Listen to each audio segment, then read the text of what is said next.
Close your eyes. Imagine a village in the West Riding of Yorkshire. It is the year 1884. It is 4 o'clock in the morning. The sky above the village is not dark in the way that a field or a forest is dark at 4 in the morning. It is dark in the way that coal country is dark, a dark that carries the faint residue of the pit works on the edge of town, the glow of the winding engine house that never fully goes out, the distant orange smear of the coking ovens burning through the night on the hill above the terraced rows. The air smells of coal, not strongly, not overwhelmingly, but underneath everything, always, the faint mineral sharpness of coal dust, which has settled into the stone walls and the window frames and the curtains and the hair of every person who lives here, which has been settling for 30 years, which will keep settling. The village is a colliery village. It exists because of the pit. The rows of terraced houses, 2 up, 2 down, back to back in some streets, through terrace in others, were built by the colliery company 20 years ago to house the men who work the seams. The houses are small and close together and identical from the outside. From the inside they are almost identical too, with the small differences of families who have done what they can with what they have. A rag rug here, a framed print of a Bible verse there, a shelf of small ornaments above the fireplace that cost almost nothing and were kept with great care. Our miner is named Thomas. He is 31 years old. He has been working the pit since he was 12, first as a trapper boy, sitting alone in the dark for 10 hours a day, opening and closing ventilation doors for the coal trams to pass, then as a haulage lad, then as a collier's assistant, and for the past 6 years as a collier himself, working his own stall at the coalface. He is not a large man. The work underground selects against large men over time. The seams are low, the roadways cramped, and the men who move most easily through them are the ones who learn to make themselves small before their bones finished growing. Thomas is 5 feet 6, lean, with shoulders that are slightly uneven from years of swinging a pick in a confined space. His hands are large relative to the rest of him, the knuckles enlarged, the skin permanently dark in the creases, regardless of how much he washes. He does not lie in bed when the knock comes. The knocker-up is a man named Amos, who walks the street at 3:45 with a long pole, tapping the upper windows of the houses where the early shift miners sleep. Amos is paid a penny a week per household for this service. He has been doing it for 11 years. He does not use a watch because he cannot afford a watch. He uses a clock on the wall of the winding engine house, which he passes on his rounds, checking it by the light of his lantern. The tapping of Amos's pole on the upper window is a light sound, not loud enough to wake anyone in the adjacent houses, exactly loud enough to wake the man sleeping directly below the glass. Thomas hears it. He opens his eyes. He does not need a moment to remember where he is or what day it is. This transition from sleep to waking, from dark to darker, happens so often and has happened so often for so many years that there is no gap between sleep and consciousness. He is asleep and then he is awake, and both states are characterized by the same darkness and the same smell of coal that has worked its way into the walls of this room, and the difference between them is simply that in one he is horizontal and in the other he is sitting up. He sits up. The bedroom is the back upper room of a through terrace on Colliery Row. The room is small, perhaps 10 feet by 8. There is a bed, which he shares with his wife, Mary, who is still sleeping. There is a wooden chair. There is a small chest of drawers with a ceramic basin and jug on top of it. There is a hooked rag rug on the floor between the bed and the door. The rug is made from strips of old clothing threaded through a piece of Hessian sacking, strips of a worn-out shirt, a child's dress long outgrown, a piece of flannel that was once a petticoat. The colours are muted and indeterminate, as rag rugs are always. The rug is soft underfoot and slightly warm compared to the bare floorboards around it. His feet find the rug. He stands. He reaches for his working clothes, which are not his day clothes. His working clothes live on the wooden chair beside the bed, placed there the night before in a particular order. Moleskin trousers first, then flannel shirt, then the heavy wool jacket that is not really a jacket, but the outer layer of a system of warmth that must function in all conditions. The moleskin trousers are stiff with dried clay and coal dust from yesterday. They are not clean. They will never be clean again.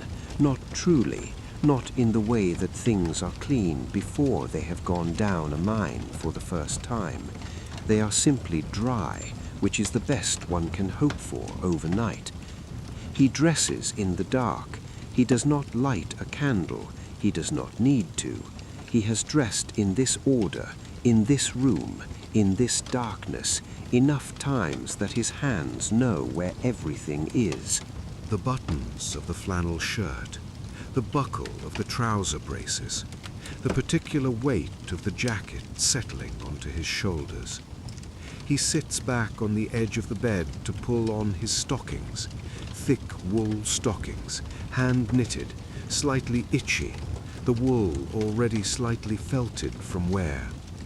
Then his boots. The boots are the most significant objects Thomas owns after the house itself, which he does not own. The boots are heavy leather, ankle-high, with iron-tipped toes and iron heel plates that click on stone surfaces with a sound that carries. They cost more than 2 weeks' wages when he bought them 3 years ago, and he intends to get another 3 years from them at least. The leather uppers have been oiled so many times they have darkened from their original tan to a deep, ambiguous brown-black that is almost the color of the coal itself. He pulls them on. He laces them. The lacing is a specific tension, tight at the toe, slightly looser at the ankle, which he learned from his father, who learned it from his own father, because the wrong tension over a 12-hour shift underground will raise blisters in precisely the wrong places. He goes downstairs. The stairs in these houses are steep and narrow, the treads worn in their centers, the banister a single piece of rounded wood polished by the hands of everyone who has ever lived here. He descends without sound. The kitchen, which is also the parlor, which is also the room where the family eats, where the children do homework, where Mary sews in the evening, is on the ground floor at the back. The front room is kept for Sundays and for guests. The fire in the kitchen range is not out. Mary banked it last night before bed, packed the coals down tight so they would smolder slowly through the night and still be alive in the morning. He opens the damper. The coals shift and glow orange in the dark kitchen, their heat radiating outward immediately, the smell of hot iron and coal smoke curling up from the range. He adds more coal from the scuttle beside the range. He lifts the pieces carefully, because at this hour he does not want to make noise, and within a few minutes the fire is properly alive. He fills the kettle from the water pail that sits beside the back door. The pail is filled each evening from the tap in the yard that serves 4 houses. The water is cold. He sets the kettle on the range. While it heats, he cuts himself bread from the loaf on the table, a dense, slightly grey bread made from cheap flour, cut thick, smeared with dripping from the jar beside the bread crock. Dripping is rendered beef fat, pale and solid at this hour, scooped with a knife and spread as one would spread butter. It smells of beef and salt. He eats standing at the table, in the dark, in the warmth now spreading from the range. The bread is thick and filling. He eats 2 slices. He does not rush. He does not dawdle. He eats at the pace of a man who knows how much time he has and has no intention of wasting any of it in hurrying. The kettle begins to whistle, a soft rising sound at first, then insistent. He lifts it before the whistle fully develops to avoid waking the children upstairs. He makes tea in the brown ceramic pot, tea dark enough to stain the cup, brewed for 4 minutes, poured into a thick ceramic mug with no handle. He drinks it with both hands around the mug, absorbing the warmth. The tea is not sweet. Sugar is an expense measured carefully in this house, saved for the children's cups. He drinks the tea. He finishes. He goes to the backyard. The yard is stone flagged, perhaps 10 feet deep, enclosed by a low stone wall. The privy is in the far corner, a small stone outbuilding shared with the house behind. It is cold in the yard. His breath makes a plume. The sky above the yard is still dark, still that particular Yorkshire winter dark that has the weight of cloud in it, cloud that has been sitting over the West Riding for what feels like the entire winter. Stars are not visible. There is no moon. There is only the orange glow from the direction of the coking ovens on the hill. He uses the privy. He returns to the kitchen. He washes his face and hands at the sink. Cold water from the pail. No soap at this hour. Just the water and his hands and the roughness of the linen towel on the hook beside the sink. He is not washing to be clean. He is washing to be awake. He collects his snap tin from the shelf beside the range. The snap tin is a flat rectangular tin with a hinged lid, painted black, dented at one corner from being dropped down a mine shaft 3 years ago, a drop of 12 feet that left Thomas with a bruised shoulder and the tin with a permanent dent. Inside the tin is his snap, his underground meal, prepared by Mary last night. 2 thick slices of bread, the same dense grey bread, folded around a wedge of hard cheese. A small piece of cold potato left from yesterday's supper. The tin is small. The meal is small. It will be eaten underground in the mid-morning, 6 hours from now, in whatever space he can find to sit. He puts on his cap, a flat cap of heavy tweed, the brim short, the crown low, the fabric so worn and oil-stained that it has become nearly waterproof simply by virtue of the accumulated grime, sealing the weave. He takes his lamp from the back door. The lamp is a clanny safety lamp, a small enclosed flame in a glass and metal cylinder, designed to prevent naked flame contact with the fire-damp gas that can collect in the seams and explode if ignited. The lamp will be tested and filled with oil at the lamp room at the pit top before he descends. He steps out of the back door. The street is dark and already populated. Dark figures move along Colliery Row in 1s and 2s, all heading in the same direction, all wearing the same flat caps, all carrying the same shape of lamp. They do not speak much. At this hour, in this cold, on this walk, there is not much to say that has not been said before.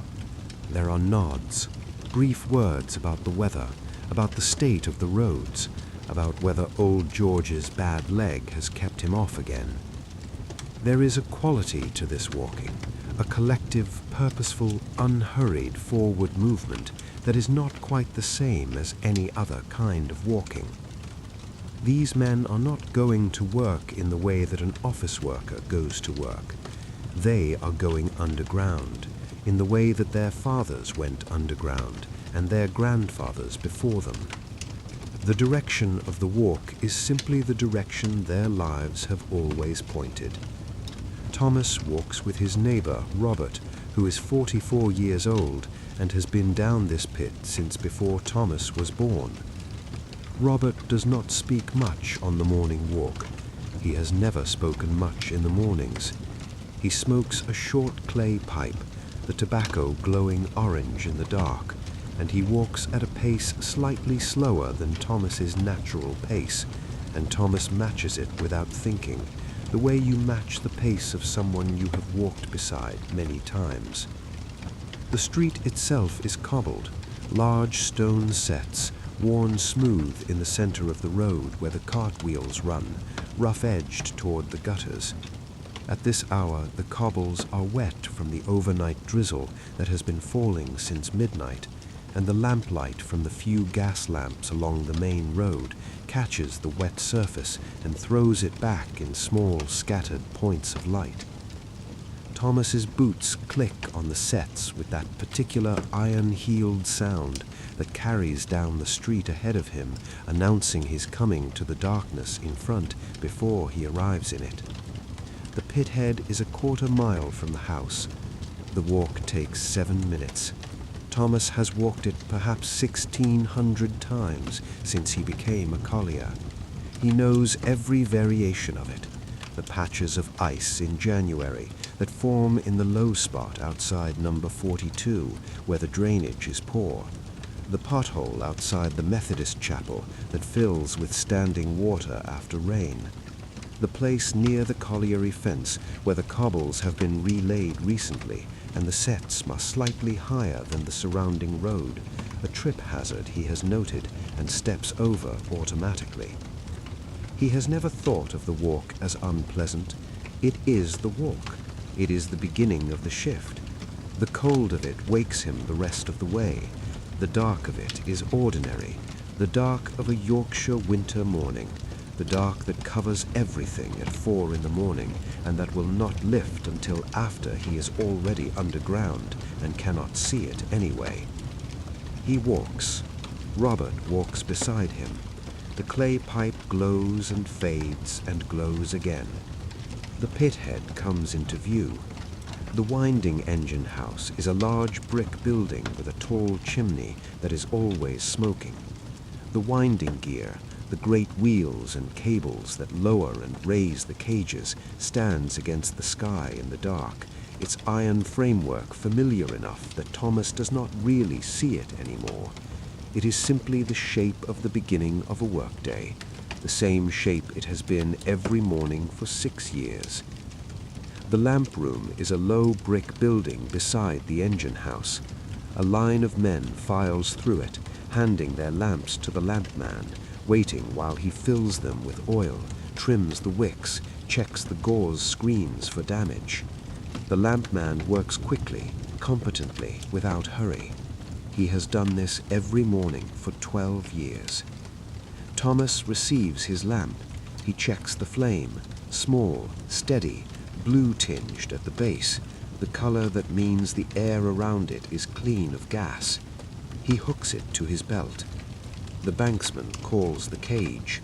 The cage is a metal platform, perhaps 6 feet by 4, enclosed by iron bars on the sides and open at the top. It holds 12 men standing. Thomas files in with 11 others. The men stand close together, shoulders touching. Nobody speaks. The banksman signals to the winding engine operator. The great drum turns. The cable tightens. The cage drops. The drop is not slow. The cage descends at perhaps 20 miles an hour, the walls of the shaft flickering past in the lamplight, brick and stone, and the occasional timbered section, and the dark vertical lines of the guide rails, and the air changes immediately as the cage falls. The surface air, cold and coal-smelling and open, is replaced within seconds by something different. The underground air, which is warmer, significantly warmer, and damp, and carries a smell that has no precise name in ordinary language. It is the smell of deep birth and old coal, and water seeping through rock, and something older than any of those things separately. A smell that belongs entirely underground, that you never smell anywhere else, that a miner can identify with his eyes closed as the smell of his working life. The men in the cage do not hold the bars. Holding the bars is considered unnecessary, a sign of nervousness, and nervousness underground is a private matter. They stand with their hands at their sides or tucked in their jacket pockets, their bodies swaying slightly with the movement of the cage, adjusting automatically to the acceleration the way a man adjusts to the movement of a cart he has ridden many times. The shaft walls move past in the lamplight, brickwork at the top where the shaft is lined, then stone as they go deeper, the stone wet and glistening where water seeps through the geology, thin streams of it catching the lamplight and disappearing again as the cage drops past them. The air pressure changes slightly as they descend. This is almost imperceptible, but Thomas feels it in his ears, a slight fullness, a slight adjustment, the way the body notices depth even when the mind is not attending to it. The cage takes perhaps 45 seconds to reach the bottom, 45 seconds of descent through 320 feet of earth. Thomas has made this descent perhaps 3,000 times. He will make it again in a few seconds in the other direction. He does not think about it in those terms. He simply stands in the cage with the others, and the cage moves, and then it stops. The cage hits the bottom. This smell is one of the defining facts of Thomas's working life, as particular and as permanent as the coal in the creases of his hands. It is a smell that has been breathed into him for 19 years, first as a trapper boy sitting in a doorway in the dark, then on the haulage roads, then at the face, until it is no longer a smell that he notices in the way that visitors to mines notice it and sometimes find it overwhelming. To Thomas, it is simply the air. It is the air in which he works. It is different from the air above ground in the way that the air above ground is different from room to room in a house. You move from one to the other, and your body adjusts and you carry on. The warmth of the underground air is notable in winter and in summer for opposite reasons. In winter, as now, the underground is markedly warmer than the surface. The earth holds a constant temperature, perhaps 55 degrees Fahrenheit at this depth, regardless of the season, and stepping from the winter surface air into the underground air is stepping from cold into something mild and damp. In summer, it is the reverse. The surface is warm or hot, and the underground is cool, and the men who work the summer shifts come home warm from the exertion, but not from the air itself. Thomas prefers the winter underground for this reason, although he would not describe his preference in these terms. He would say simply that it is warmer down. He knows warmth by its absence or presence. He does not take notes on it. The pit bottom is a large excavated space at the base of the shaft, perhaps 30 feet high and 50 feet wide, lit by several safety lamps hanging from the timber supports. The roadways lead off from this space in several directions. The main haulage roads are wide enough to walk upright, with narrow gauge rail tracks down the middle for the coal trams. Thomas knows this pit bottom as he knows the rooms of his own house. He has been here 6 days a week for 6 years. He turns without thinking toward the south heading. The walk to his stall, his section of the coal face, takes approximately 25 minutes. The road begins wide and timbered and lit at reasonable intervals, then narrows, then lowers, until by the last quarter mile he is walking with his head forward and his body slightly bent, the lamp swinging from his belt, his boots finding the uneven floor of the roadway without needing him to look. The floor is wet. It is always wet. The water seeps from the surrounding rock constantly and drains toward the pit sump, but in the roadways it stands in puddles that he navigates by memory, stepping slightly left here, slightly right there. His moleskin trousers are wet to mid-calf within 10 minutes. He does not think about the water. He does not think about the narrowing roof. He does not think about the weight of the earth above him, the hundreds of feet of rock and clay and soil, and whatever is up there on the surface, the houses and the fields and the grey Yorkshire sky, all of it pressing down through the geology toward where he walks. He does not think about this, because if you thought about it, you could not work. And so you do not think about it. You have not thought about it since you were 12 years old, and the not thinking became automatic, became as natural as the not thinking about the heartbeat or the breath. The roadway is propped with timber at regular intervals, round wooden props cut from pitwood, each one set with its cap piece against the stone roof above. Some of the props are old and have been here for years, the wood grey and slightly compressed under the weight they carry. Others are newer, the wood still yellowish, still smelling faintly of the outside, of sawdust and sap, a smell that is entirely incongruous underground and disappears within a few days as the wood absorbs the moisture of the mine. Thomas passes these props without looking at them. He counts them by feel when the roadway is very dark, a few steps between each, his hand brushing the wood as he passed. He has walked this road so many times that he knows where the roadway bends slightly left, knows where the floor dips toward a drainage channel, knows the spot perhaps 200 yards from the face where the roof lowers suddenly by 8 inches and you must duck or feel the stone against the back of your head. He ducks at the right moment. He always does. He reaches his stall. The stall is a section of coal face approximately 5 feet wide, assigned to Thomas, in which he works alone or with his younger collier partner, a man named Edwin, who is 23 and still learning the particular economy of movement that the seam requires. Edwin is not here yet. Thomas hangs his lamp from a prop nail and kneels. The seam at this face is approximately 3 feet and 4 inches high. This means that a man cannot sit upright in it. He cannot stand.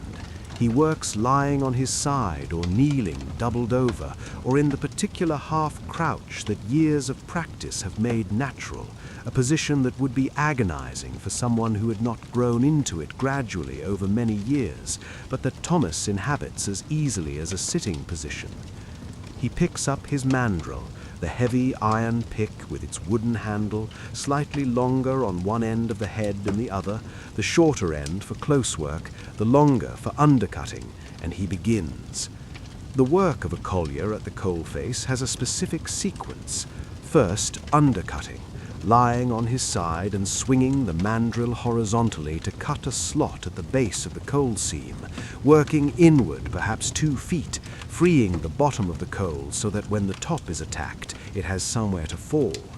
The undercutting produces a particular sound, a rhythmic, heavy thudding, followed by the dry cracking sound of coal separating from the seam, and a particular smell, which is the smell of freshly cut coal, a smell that is sharper and cleaner than the general underground smell, almost mineral and almost sweet at once. Thomas undercuts steadily. He works in the lamplight, the small pool of it that the clanny lamp throws across the face, the coal gleaming black and wet where the light catches it, absorbing the light everywhere else, so that the face seems to recede into absolute darkness just beyond where he is working. The coal is hard in this section, harder than yesterday's section, which was softer and broke more easily, but was also thinner. This coal is thick and hard and will take longer to move, but will weigh more on the tram and pay better per ton. He swings the mandrill. The sound fills the stall. It does not fill the whole mine. A mine this size has dozens of men at dozens of faces, and the combined sounds of their working travel through the roadways and arrive at the pit bottom as a constant low percussion, a sound like a very slow mechanical heartbeat. But in Thomas's stall, the sound of his own pick is the dominant sound, and he listens to it the way a craftsman listens to his tools, for the quality of the note, for what it tells him about the coal, for the slight change in pitch that means the seam is softening or that there is a fault running through the face. He hears nothing to concern him today. The coal seam at this face has a particular characteristic that Thomas has been studying for the 3 weeks he has been working this section of the north heading. There is a thin band of shale running through it, approximately 8 inches from the floor, a grey laminated rock that is softer than coal, but harder than the cleat lines within the seam, and which has a tendency to hold the coal together along its length rather than letting it break cleanly. This means that the undercut must be taken slightly deeper than usual, perhaps 2.5 feet rather than 2, to get below the influence of the shale band before the top coal is attacked. Thomas worked this out in his first 2 days on this face without being told. The seam tells you things if you pay attention to it. The way the coal responds to the pick, the sound it makes, the way it fractures or fails to fracture, all of this is information, and a collier who has been working seams for 19 years reads it the way a reader reads a page. He reads this seam. He adjusts his cut accordingly. He takes it 2.5 feet. He works along the bottom of the face in the lamplight, the mandrill swinging in the confined space with a motion that is not quite a full swing. There is not room for a full swing, but a controlled, powerful 3/4 arc using the forearm and wrist more than the shoulder, a technique learned by muscle memory over years of working in low seams where a full shouldered swing would put the pick into the roof on the backswing. The coal comes out at the base of the face in wedges and blocks, some falling into the gob behind him, some needing to be pulled free with his hands. Edwin arrives 20 minutes after Thomas, slightly out of breath from the walk, his lamp swinging. He is a thin young man with a narrow face and large ears and the look of someone who grew up not quite getting enough to eat, which is accurate. He nods at Thomas. Thomas nods back. They do not need to discuss the plan for today's work. The face is the face, the sequence is the sequence, and the only variable is how much the coal wants to cooperate. Edwin takes up the other side of the stall and begins his own undercutting. For the next 2 hours, they work in near silence. The sounds are the pick, the crack of coal, the distant drip of water from the roof, the occasional groan of the timber props as the weight of the earth above them shifts fractionally. This groaning is normal. Thomas has heard it every working day for 6 years. New men find it alarming. After a while, you stop hearing it as a warning and start hearing it as the ordinary voice of the mine, the sound of the earth around you adjusting to the space that has been made inside it. At some point in the mid-morning, Thomas cannot see a clock and judges time by the level of his hunger and the progress of the face. He stops. He sits against the rib, the side wall of his stall, and opens his snap tin. Edwin does the same. They eat in the lamplight. the coal dust settling on the bread before it reaches their mouths, the cold tea from Edwin's flask shared between them. Edwin always brings tea, and Thomas always brings more bread, an arrangement that has evolved without discussion and functions satisfactorily. The bread tastes of the mine. Everything eaten underground tastes of coal dust, and the tea tastes of coal dust, and the cold potato tastes of coal dust. And if you ate underground long enough, you would probably stop noticing. Thomas does not notice. He eats. He drinks the cold tea. He feels the specific hunger of a man who has been doing heavy physical work in confined heat for several hours. The food is not adequate to the work, but it is what there is. He closes the snap tin. He sets it in the corner of the stall where it will not be in the way. They return to the face. The afternoon, if it can be called afternoon, when there is no sky, when time is entirely unmeasured except for hunger and fatigue, passes in the same rhythm as the morning, undercutting, resting, swinging the pick into the top of the seam once the undercut is deep enough. The satisfying sound when it comes of a large section of coal breaking free and falling into the gob, the worked-out space behind the face. Loading the coal onto the tram with a short-handled shovel, filling it, sending it along the roadway to the haulage road. The tram boy, a lad of perhaps 14, returns the empty tram on a chain. It arrives with a sound that Thomas has heard every working day since he was a trapper boy himself, the hollow rattle of an empty tram on narrow-gauge rail, the chain clinking, the boy's footsteps. Thomas fills the tram. He fills another.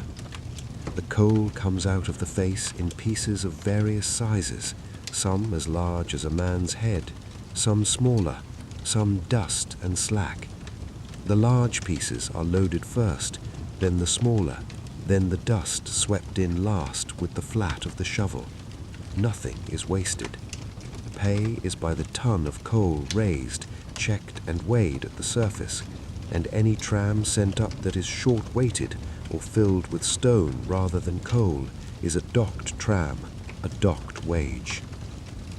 There are also other things in this day that are not mining. The props must be set, timber props of different heights, cut to fit the stall, hammered in with the back of the mandrel to hold the roof after coal has been removed. This is not optional. The roof, unsupported, will begin to move within hours of the coal being taken out. Setting the props is the work that keeps you alive, and it is done with the same methodical attention as the cutting, without urgency, without hurry. Each prop sounded with the mandrel to check it is solid, each cap piece seated correctly across the top. Thomas sets his props.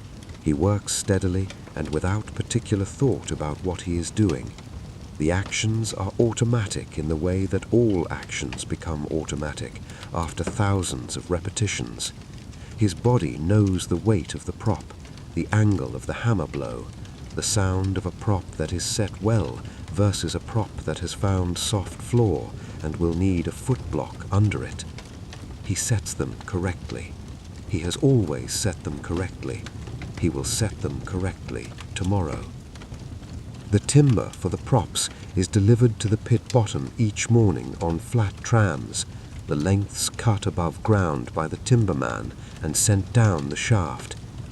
Thomas takes what he needs, 3 props today, from the bundle stacked in the manhole off the haulage road, and carries them to the face 2 at a time, 1 under each arm, the wood rough and slightly green, still carrying a faint smell of the surface world that will last perhaps another day before the mine absorbs it entirely. Setting a prop correctly is not complicated, but it requires a particular kind of attention. The floor must be solid enough to bear the prop without the base sinking. If the floor is soft, a footblock of wood must be placed beneath. The prop must be vertical, or very nearly. A prop set at an angle to the roof takes the weight differently and will fail differently when the roof moves.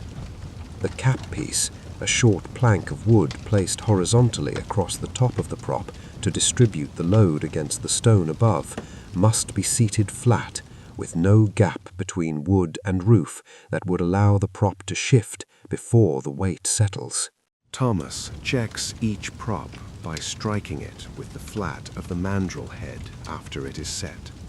The sound tells him what he needs to know. A prop set well in solid floor with a well-seated cap piece produces a dense, low thud.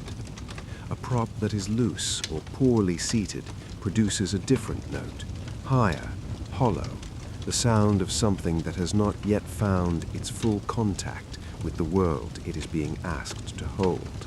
He has made this test so many times he does not consciously interpret the sound any longer. His body interprets it directly. The right sound, move on. The wrong sound, reset. He resets one of the 3 props today. The floor was soft. He fetches a footblock. Late in the shift, he judges it late by the deep ache in his lower back and the way his arms have begun to feel slow, the way the pick feels heavier than it did this morning, even though it weighs exactly the same. The deputy arrives. The deputy is the official responsible for this section of the mine, a man named Calvert who walks the roadways twice a shift, checking that the props are set, testing the air with his own lamp for signs of gas, examining the roof for danger signs. Calvert is a quiet man who does his job without theatrics. He examines Thomas's stall, checks the props, runs his lamp along the roof. He nods. He moves on. Thomas watches him go. The lamplight retreats down the roadway. Then it is dark again, except for his own lamp and Edwin's lamp further along, and the sound of the mine doing what it always does, dripping, groaning, the distant rhythm of other men's picks. The signal to end the shift travels by word of mouth down the faces, a voice somewhere down the roadway calling out, passed along, each man repeating it to the next. Thomas hears it. He puts down his mandrel. He gathers his snap tin. He and Edwin walk back through the stall to the roadway, and then along the roadway to the main haulage road, and then along that to the pit bottom. The walk back is different from the walk in. The walk in is in darkness toward work. The walk back is in darkness toward the surface, toward light, toward the end of the shift. This direction feels different, even though the mine looks the same in both directions. The men coming off shift move slightly faster. There is more talking, brief exchanges about the face, about how much coal, about whether the new section of the north heading is dropping the way some of the older men predicted it would. The cage, 12 men in. The banksman signals. The cable tightens. The cage rises. The ascent is faster than the descent, or it seems faster, because it ends in light. The first sign of the surface is not visual, but olfactory, the smell of the outside air beginning to mix with the underground air, a smell that contains cold and coal smoke from the coke ovens and wet stone, and something that is not quite fresh, but is fresher than anything underground. Then the shaft walls lighten. Then the cage emerges into the grey afternoon light of a Yorkshire winter, and the light, even this grey, cloud-filtered 4 o'clock in November light, is so much brighter than the mine that Thomas's eyes take a moment to adjust. He stands at the pit top. The daylight is going. The sky above the colliery is grey-white in the west, where the sun has recently set, shading to a darker grey overhead. The winding engine house is smoking. The screens where the coal is sorted by women and children are rattling and clanking. The yard is mud, as it is always in winter, the mud the particular brown-black of coal-contaminated earth that is found only around pit yards and nowhere else. Thomas goes to the lamp room. He hands in his lamp. He collects his tallies, the small metal tokens that record his output for the shift, each tram of coal corresponding to a tally, the tallies to be cashed in at the office window on Friday. He counts them. He knows the number before he counts. He kept his own count through the shift, as all the colliers do, but he counts them again, because that is what you do. The number is what it is. It is not a remarkable number. It is not a number to celebrate or to grieve. It is the number of a Wednesday in November, when the coal was hard and the seam was consistent and nothing went badly wrong, which is the best a day in the mine can be. He walks home.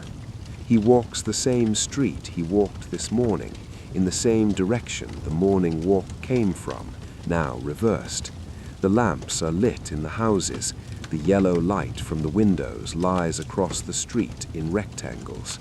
He can smell cooking from several houses as he passes, boiled cabbage from one, something fatty and meaty from another, the sharp smell of onions from a third. His stomach responds to these smells with a directness that has nothing polite about it. He is very hungry. The walk home from the pit is the most distinct walk of the day, because it contains the transition from underground to above, from dark to light, from the mine to the village, and this transition, even when the light above is the dim grey light of a Yorkshire winter, has a quality that the morning walk does not. In the morning, he walks toward enclosure. In the afternoon, he walks away from it. His body knows the difference. The cold of the surface air hits him at the pit top, and he breathes it in. The coal smoke and the damp and the thin winter air, all of it sharper and colder and more varied than the underground air, which is the same steady damp warmth every day regardless of the season. He can feel the wind. Underground, there is no wind. The ventilation currents move air through the mine, but they are steady and directional and not the same as wind, which is irregular and has weather in it, has temperature changes and the smell of different things depending on which way it is blowing. Today it blows from the west and carries in it the smell of rain that has not yet arrived. He walks down the main road past the colliery fence, past the lamp room, past the small office where the weighman sits. At the gate, he touches the brim of his cap to old Jem, the gatekeeper, who has been sitting in his wooden box at the colliery gate for 20 years and who nods without expression at every man who passes.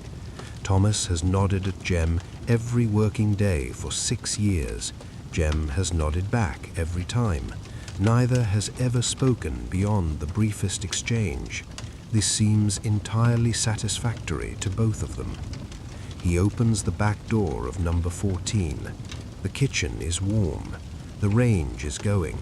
Mary is at the range, her back to him, stirring something in the large iron pot. The children, there are 3 of them, aged 8, 6, and 3, are at the table. The 8-year-old, a girl named Ellen, is doing her sums on a slate. The 6-year-old is eating something. The 3-year-old is asleep in the wooden armchair beside the range, with the particular abandoned quality of very small children in sleep, one arm hanging, head tilted, mouth slightly open. Mary turns when she hears the door. She does not greet him with words. She takes his lamp from him, sets it on the shelf, and nods toward the tin bath that is already standing in front of the range. The water in it is steaming slightly. She has heated it on the range and poured it in the last few minutes. She times it by the shift, by the clock, by years of practice. The water is not quite hot, but is warm enough. Thomas undresses. He does this in the kitchen, in front of the range, with the pragmatism of people who have no other room for it. The children do not look up. This is simply what happens at the end of a shift, the same as the fire or the food or the lamp on the shelf. He removes his jacket, his shirt, his vest. The coal dust that has worked into his skin makes the water grey immediately, the first rinse turning it the colour of dirty dishwater. He washes methodically, neck, face, ears, chest, arms. His back he cannot reach entirely. Mary does this, briefly, with the cloth, pressing it against his shoulder blades and the back of his neck where the dust collects in the creases. His skin, once washed, is pale. It is paler than you would expect for a man of his age and outdoor habits, because most of his hours are not spent outdoors, but underground in the dark, and the paleness is the paleness of a life lived largely without sun. His hands remain dark at the creases no matter how thoroughly he scrubs. The coal has been working into those lines for 19 years and has become part of the skin. The tin bath is oval, perhaps 4 feet long and 2 feet wide, made from galvanized steel that has been in use for 7 years, and shows it, small dents along the rim, a patch near the drain plug where the galvanizing has worn through, and the steel shows as a dark orange rust that has been arrested but not cured by the tallow Mary rubs into it once a month. The bath is stored hanging on a hook in the yard between uses, brought in on shift days and positioned in front of the range where the warmth from the grate will keep the water from cooling too fast. Thomas lowers himself into it. The water comes to perhaps his mid-chest when he is seated, his knees bent, the bath not quite long enough to allow his legs to extend fully. The warmth of the water closes around him immediately, a warmth that is different in quality from the warmth of the underground. The underground is the warmth of enclosed earth, damp and heavy, the warmth of geology. This warmth is the warmth of fire and water, clean and immediate, and it moves into his muscles with a particular directness that 12 hours underground had made him need. He does not linger in it. The bath water will be used again, by Mary after him, by the children after her, the water growing greyer and colder with each use, which is simply the economy of a household where heating water requires coal, and coal is not free, even to the families of the men who cut it. He washes thoroughly and quickly, working the coal dust from the creases of his neck and his wrists and the skin behind his ears, using the rough flannel cloth and the soap, a harder, better soap than the morning's cold rinse, a soap that lathers properly in warm water and smells of tallow and lye and cuts through the coal dust the way cold water does not. He dries. He puts on his clean clothes, his indoor clothes, kept separate from the work clothes, a wool shirt and trousers that are clean and smell of the air in which Mary dried them, which is the air of the yard. Is cold and cold-smelling, but less so than the mine itself. He sits at the table. Mary serves the meal. It is a stew, a shin of beef, a tough, cheap cut that requires long, slow cooking, which has been in the pot since this morning, the meat now tender enough to fall apart, the broth thick and brown and rich with the marrow that has cooked out of the bone. There are turnips in it, and onions, and the potatoes that Mary put in an hour ago so they would not become mush. She serves it in deep bowls with thick slices of bread at the side for soaking. Thomas eats. He does not eat quickly, and he does not eat slowly. He eats with the thorough, continuous attention of a man whose body knows precisely what it needs and has been waiting for it for several hours. The stew is hot. The beef falls apart when he presses it with his spoon. The broth is salty and deep, and the turnip has softened to a sweetness that it does not have when raw. He tears the bread and pushes it against the bottom of the bowl to absorb the last of the broth. He eats this too. Ellen shows him her sums. He looks at them. He did not have much schooling himself. His own father took him to the pit at 12, the same age Thomas was taken, but he can do arithmetic. And he checks her columns. One is wrong. He shows her where. She erases it and does it again. He nods. The 3-year-old wakes up and requires attention. Mary gives him bread dipped in the broth from the pot.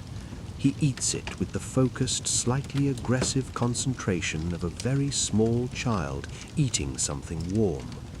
Thomas sits. The kitchen is warm and lit by the lamp on the table and the glow of the range through the grate. The children's voices are in it, the sound of spoons on bowls, the tick of the clock on the mantelpiece, a clock that was Mary's grandmother's, that has been ticking in this family for 40 years, that keeps reasonable time, that Thomas winds on Sunday mornings. Outside the window, the colliery village is doing what it does at the end of the early shift. Lamps lit in windows, men walking home, the winding gear still turning for the late shift going down. The coking ovens on the hill burn orange. The children go to bed. Ellen first, then the 6-year-old after some negotiation, then the 3-year-old carried up by Mary, already deeply asleep again. The house is quiet. Mary sits with her sewing. Thomas smokes a pipe, not the clay pipe of the morning walk, but a small wooden-stemmed briar that his father left him, which he fills with a pinch of tobacco from the tin on the mantelpiece. The tobacco is dark and slightly sweet, the specific sweetness of cured tobacco leaf, which is one of the better smells in a day that contains many less pleasant. He smokes slowly. The bowl of the briar is warm against his palm. The kitchen settles around him, the tick of the clock, the soft sound of Mary's thread pulled through fabric, the hiss of the banked range, the small, ordinary sounds of a house at rest. He is not unhappy. This is worth saying, because a man looking from outside at the facts of this life, the darkness, the danger, the permanence of the coal in his skin, the smallness of the wage, the 12-hour shifts 6 days a week, might reasonably conclude that unhappiness would be the only possible response to it. But Thomas does not stand outside his life looking at it. He is inside it, as people are always inside their lives. And inside it, the texture of things is different from what it looks like from without. The warmth of the range is real. The food was good. The children are well. The stall produced a decent number of trams today. The back aches, but the back always aches, and it will ache less in an hour. He refills his pipe. Outside, the colliery runs its night. The late shift is underground now, the winding gear quieter between cages. The screens are dark. The banksman on the night shift walks his rounds. The coking ovens burn. The village sleeps in its rows, each house with its banked fire, each bedroom with its window of pale yellow light from the lamp extinguished and replaced by dark. The colliery company's clock on the wall of the engine house reads 9:20. The clock says 8:30. Thomas knocks out his pipe. He banks the range for the night, packs the coals down exactly as Mary banked them last night, tight and close, covering them with small coal and cinders so they will burn slowly and still have life in the morning. He checks the back door. He checks the front door, which is rarely used and is always locked. He goes upstairs. He undresses in the dark. He sets his working clothes on the chair in the particular order: trousers first, then shirt, then jacket. He sets his boots side by side at the foot of the chair. He lies down. The mattress receives him. The mattress is a straw and flock mattress that has been in use for several years and has compressed to a particular profile, heavier on his side, slightly sunken, shaped to the weight and habit of the body that has slept in it every night for the past 4 years. It is not uncomfortable. It is familiar in the way that a worn mattress becomes familiar, not because it is ideal, but because it is exactly his.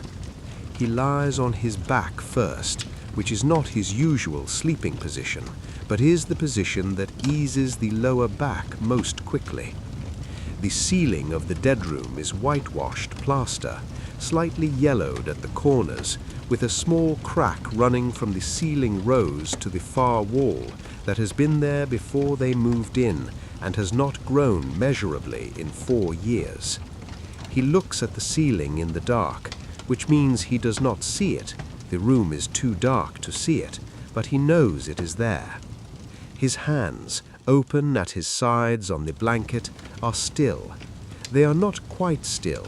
There is a slight involuntary tremor in the right hand that he first noticed perhaps a year ago, small enough that no one else has noticed it, a tremor that he attributes to the vibration of the mandrel handle against his palm over thousands of hours.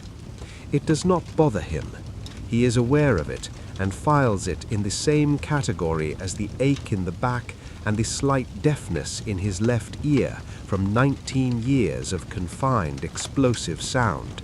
The category of things that are true about his body and cannot be changed and do not require thought.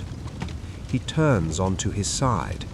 The blanket is thick wool, heavy, slightly rough against the skin of his neck where he has pulled it up. The mattress takes his weight. The pillow, which is filled with flock, short fiber waste from the woolen mills, has flattened over the years to approximately half its original depth and has the particular warm and slightly sour smell of a pillow that has absorbed many years of sleep. It smells of the people who have slept on it. He does not find this unpleasant. It smells like home. He breathes. The ache in his back eases slightly when he is horizontal. His arms, which felt heavy all afternoon, settle into the mattress. His hands, which have been holding a pick or a shovel or a snap tin or a pipe for 16 hours, open and rest. His hands are never fully clean. His hands have not been fully clean since he was 12 years old. He does not think about this. The clock downstairs ticks. Mary moves through the kitchen below, the sound of her footsteps on the stone floor, a low sound, the sound of a woman finishing the last tasks of a day before bed. Then the stairs, then the room.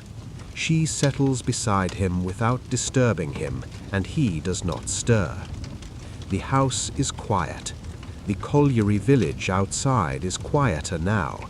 The early shift men are all home. The late shift is below ground. The winding gear turns for a while, and then the sounds diminish. The coking ovens burn silently in the distance.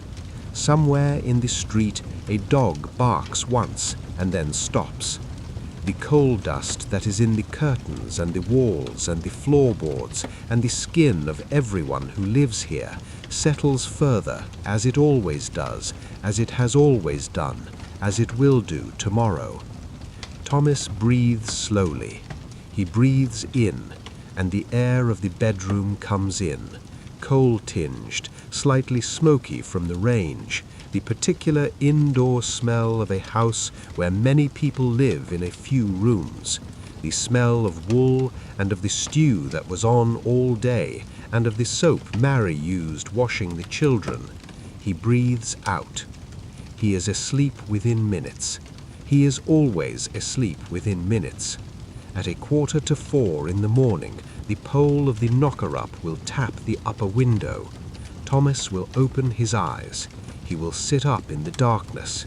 His feet will find the floor. This is what a day looked like. Not every day in the Yorkshire coalfield, not every colliery, not every seam. This particular colliery, this particular village, this November Wednesday in 1884, which was a year like most years. The mines running, the coal coming out, the men going down and coming back up, the wages paid on Friday, the rent paid on Saturday, the Sunday rest, and Monday morning the same walk again in the same dark. No histories were made here that day. No disasters occurred. No union meetings, no strikes, no heroics of any kind. Thomas cut his coal and set his props and ate his bread and came home and ate his stew and banked the fire and went to sleep. The coal he cut that day was burned somewhere, in a furnace perhaps, or a domestic range not like his own, in a house not like his own, in a city somewhere along the railway line that ran through the village below the village. The heat it gave off was real. The people it warmed were real. They did not think about where it came from. Thomas did not think about where it went. He simply cut it out of the dark and put it on the tram and sent it up. And that is enough. That was always enough.